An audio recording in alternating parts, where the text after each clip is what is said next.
के पास दिव्य शक्तियां मौजूद हैं जो उसी दौर से चली आ रही हैं। ऐसी ही एक कहानी भारत के एक हिस्से बुंदेलखंड में प्रचलित है।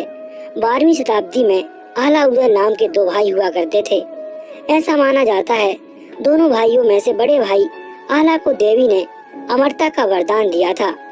इन दोनों भाइयों ने बहुत सी लड़ाइयाँ लड़ी, जिनमें से सभी लड़ाइयों में इन्हें जीत मिली क्योंकि ये देवी की पूजा किया करते थे। 1000 साल पहले भूत प्रेत पर विश्वास करना।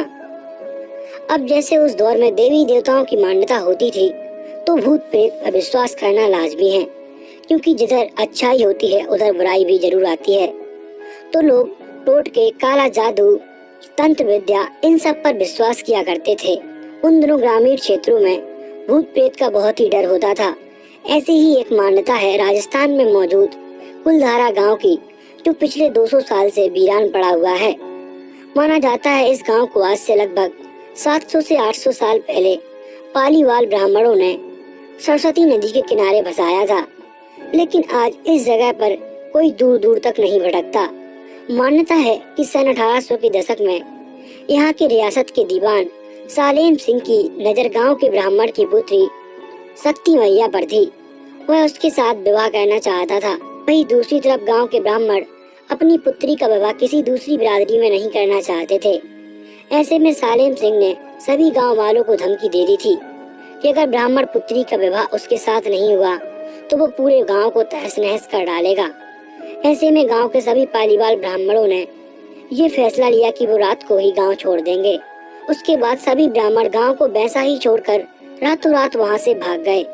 जाते वक्त उन्होंने एक श्राप दिया था कि जो भी कोई इस गांव में बसने के लिए आएगा वो पूरी तरह से बर्बाद हो जाएगा।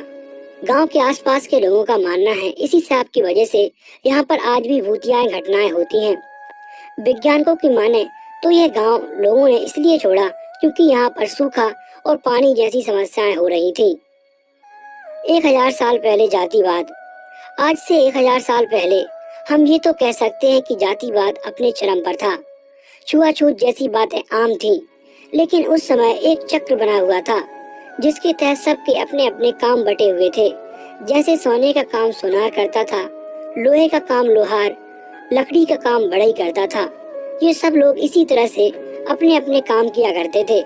हालांकि लोग उस समय जाति के आधार पर भेदभाव बहुत ज्यादा किया करते थे, क्योंकि आज से 1000 साल पहले राजा का बेटा ही राजा बनता था, फिर चाहे उसमें राजा बनने की काबिलियत हो या ना हो, लेकिन राजा वही बनेगा, क्योंकि उस समय भारत में राजा महाराजाओं का दौर था।